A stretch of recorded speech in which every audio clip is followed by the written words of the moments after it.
Her father pushed the envelope across the table like it was some kind of charity gesture. "We think it's best for everyone," he said with a tight smile. "You've had your fun. But our daughter deserves someone who can keep up." I didn't touch it. My wife blinked, confused. "Dad, what is this?" Her mother chimed in. "It's not personal, sweetie. We just think it's time you outgrew fairy tales." My name is Ethan Shaw. I've been married to Lena for 3 years. And she's always believed I'm just a quiet guy who works a modest tech job, likes cheap coffee, and lives simple. She doesn't know that I'm the silent co-founder of the very company where her father serves as a director, and that every decision he's made for the last 5 years has passed through my hands first. This dinner? I requested it. This table? I chose it. This envelope? Expected. I opened it. Inside, a check. $500,000. To walk away from Lena. I looked up slowly. Her parents watched me, already planning her future like I was some forgettable footnote.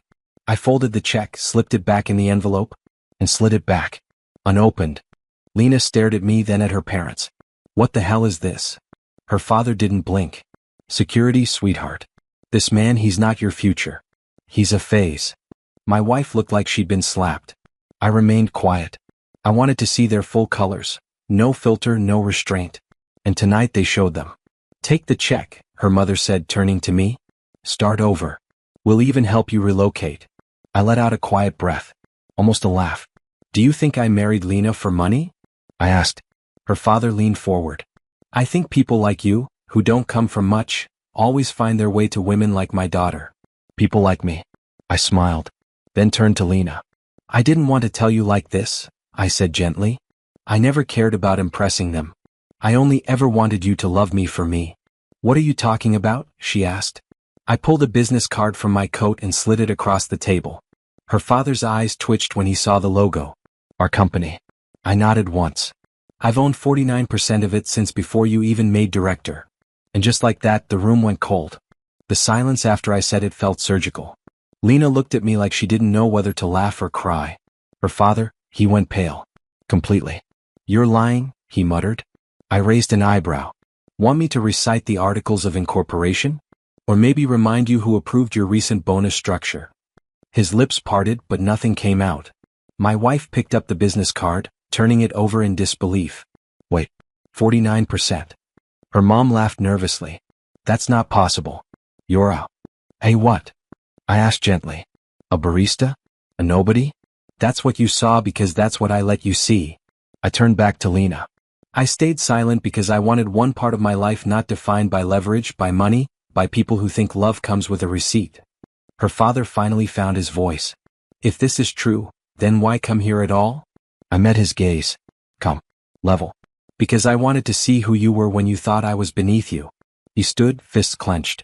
"You humiliated us." "No," I said, rising from my seat. "You did that all by yourselves." Then I looked at Lena. "Ready to go?"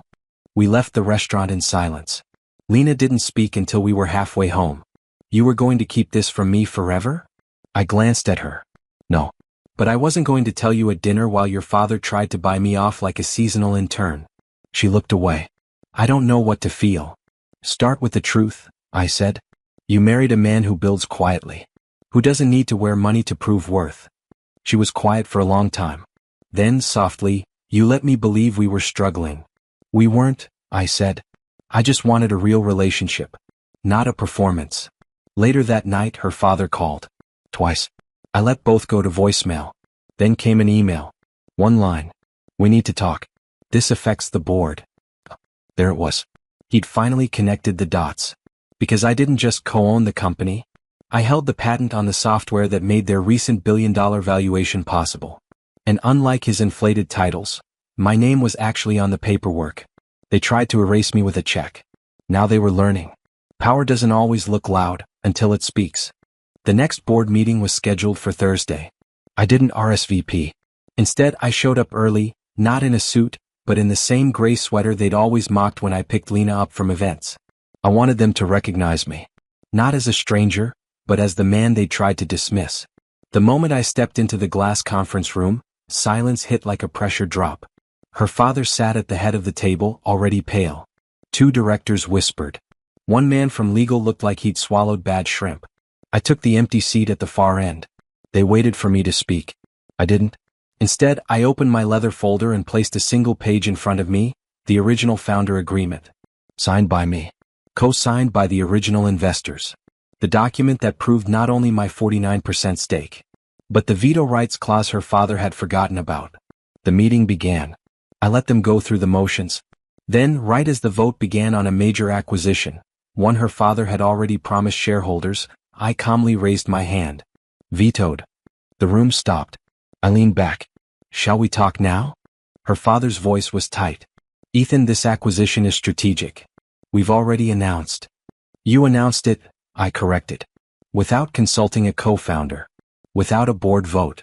And definitely without checking clause 17.3. The legal advisor shifted uncomfortably. He knew I was right. One of the directors leaned forward. This puts us in breach of investor disclosure laws. I didn't smile. I wasn't here for revenge. I was here to remind them that the man they tried to pay off was the same man who'd protected this company's core infrastructure when they didn't even know what two-factor authentication was. I'm not trying to sink the ship, I said. I'm trying to steer it. Her father clenched his fists. You're making this personal. No, I replied. You did. The moment you slid that envelope across the table and tried to trade your daughter's life for your illusion of control. Silence followed. Until one of the younger board members finally said, maybe it's time we stop treating Mr. Shaw like a threat, and start recognizing him as a partner. I stood. Good, I said. Because starting tomorrow, I'm not just your silent partner anymore. I'm stepping into the light. The press release went live Monday morning at 9 a.m. Ethan Shaw named co-CEO of Linhart Global after strategic board restructure. Within minutes, texts rolled in. Former colleagues. Old college friends. Even two of Lena's cousins who once joked I married up. The story hit differently now. I wasn't just the husband. I was the man steering the company they all thought I had no place in. I walked into headquarters without a badge. The receptionist stood when she saw me. In the executive elevator, her father was already there. Alone. We didn't speak for 5 floors. Then he said, you think you've won. I looked straight ahead.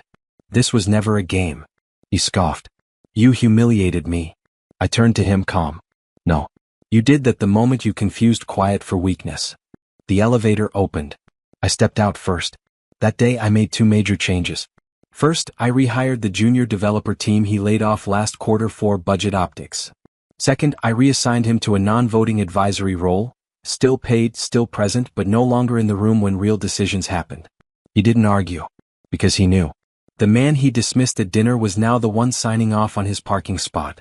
Lena met me on the rooftop that evening, the same one where we first talked about dreams bigger than rent and ramen. She leaned against the railing, looking out at the skyline. You really never planned to tell me? She asked softly. I stood beside her. Not until I knew for sure you loved me for the man, not the name. She nodded slowly. And now the name is mine. But the reason it means anything is still you. She reached into her coat, pulled out the envelope from that dinner, creased, still sealed. I never opened it, she said. Didn't need to. I took it, looked down at the offer her parents had written to erase me. Then I tore it in half. Not for drama. But because it never mattered. I'm sorry they saw you that way, she whispered. I looked at her. They only saw what I let them. She smiled. Still the quiet one. I shook my head. Not anymore. Behind us, the lights of our company glowed across the high-rise glass. No longer just his. No longer hidden. I didn't need to shout to arrive. I just waited until the silence was mine to break.